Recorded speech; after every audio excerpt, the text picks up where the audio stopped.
माननीय मुख्यमंत्री महोदय, माननीय मंत्रीगण, माननीय सांसदगण, माननीय विधायकगण, माननीय पार्षदगण, सम्मानित जनप्रतिनिधिगण, नेतागण, माननीय मुख्यमंत्री जी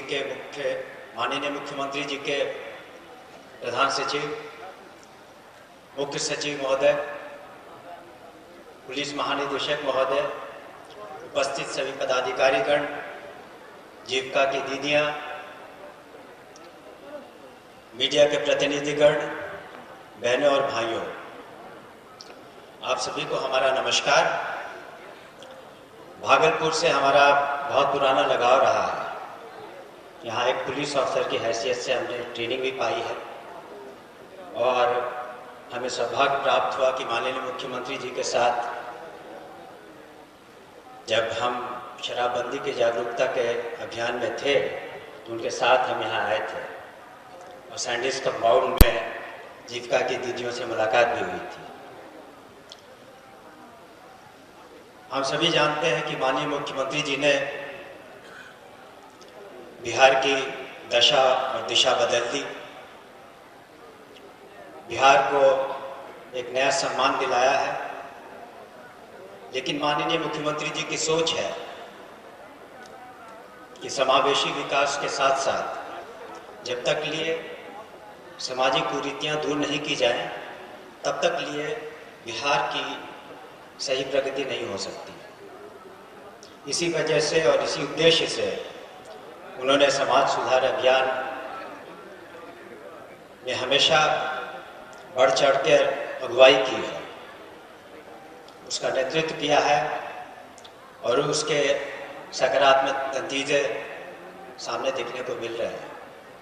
जीविका की दीदियों ने अपने अनुभव साझा किए और उनकी बातों से स्पष्ट है कि उनके जिंदगी में नई रोशनी आई है। पहले से अधिक उनके हाथों में पैसे आने लगे। उन्होंने नई पारी की शुरुआत की, दुकान इत्यादि खोले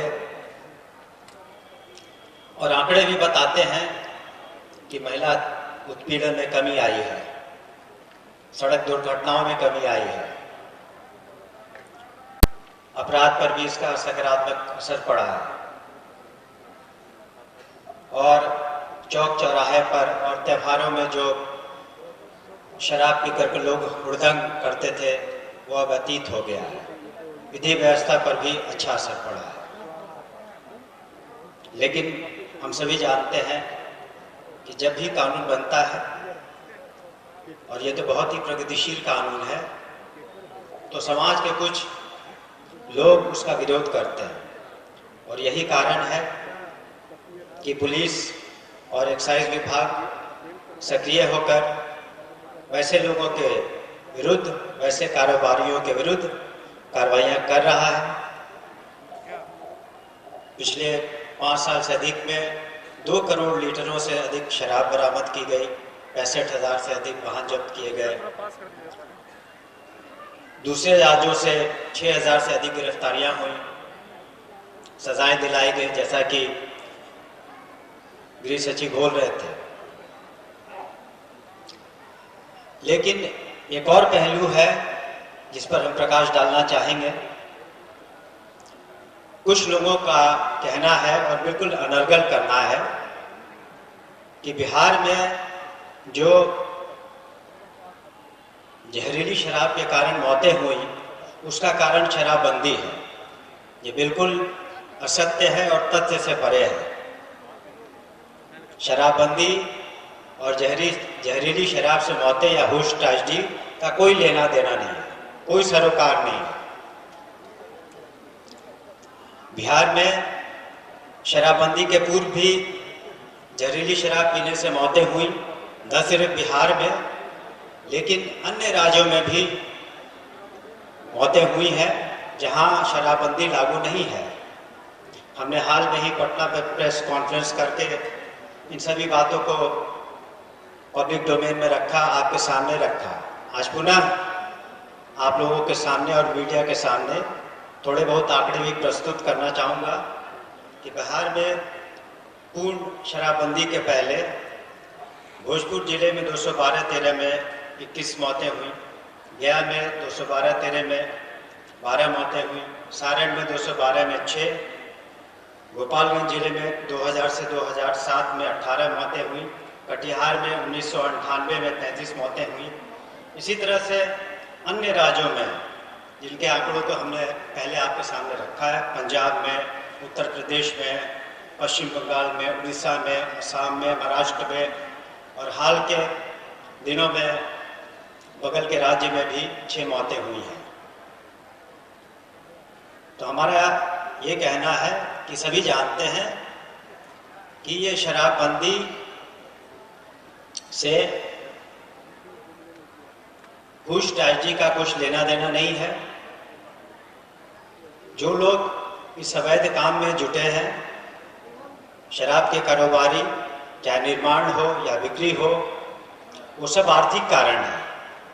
जिस तरह से नकली दवाइयाँ बनाई जाती हैं, नकली उर्वरक बनाए जाते हैं, खाद्य पदार्थ नकली पाए जाते हैं, तो वो सब आर्थिक कारणों से होते हैं। तो इसी वजह से इस तरह की बातें होती हैं। और इसी परिप्रेक्ष्य में हम लोगों ने पुलिस की और एक्साइज विभाग की कार्रवाइयाँ और तेज कर दी हैं। इस कानून को और हम और सख्ती से और मजबूती से ज़मीन पर उतार रहे हैं। जो एंटी लिकर टास्क फोर्स है वो सभी जिलों में तैनात है, कार्रवाइयाँ कर रहा है और हमने नए टेक्नोलॉजी का भी इस्तेमाल किया है। आपने देखा हो गया टीवी पर, अपने समाचार पत्रों में कि किस तरह से ड्रोन से दूर दराज के इलाकों में छापेमारी की जा रही है, बरामदगी की जा रही है। इसका बहुत ही सफलतापूर्वक प्रयोग हम लोगों ने किया है। और हम आपसे अपील करना चाहेंगे यहाँ पर सभी लोगों से, और खास करके जीविका की दीदियों से, कि आप इस अभियान का मजबूत स्तंभ हैं और आप निश्चित रूप से प्रचार प्रसार और जागरूकता अभियान में बढ़ चढ़ के हिस्सा लें और लोगों को बताएं कि किस तरह से शराब पीने से गंभीर बीमारियां होती हैं, दुर्घटनाएं होती हैं, लोग आत्महत्याएं करते हैं। और साथ ही साथ अगर लोग नहीं मानते हैं तो कॉल सेंटर्स को भी सुदृढ़ किया गया है, वहां पर आप सूचना दे सकते हैं, कोई भी सूचना दे सकता है, पुलिस त्वरित कार्रवाई करेगी, एक्साइज विभाग त्वरित कार्रवाई करेगा।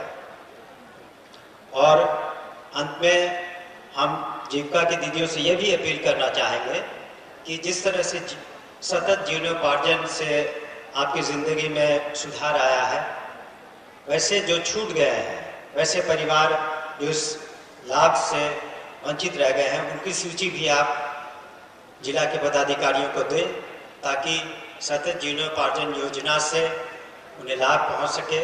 अब तक ये 35,000 से ज़्यादा परिवारों को लाभ पहुंचा है। इसलिए हम सभी को बढ़ चढ़ के हिस्सा लेना चाहिए और संकल्प लेना चाहिए कि इस समाज सुधार अभियान को मजबूती दें, माननीय मुख्यमंत्री जी के हाथों को मजबूत करें ताकि हमारा बिहार एक सुदृढ़, प्रगतिशील और शिक्षित बिहार बन सके। आपका बहुत बहुत शुक्रिया, धन्यवाद, जय हिंद।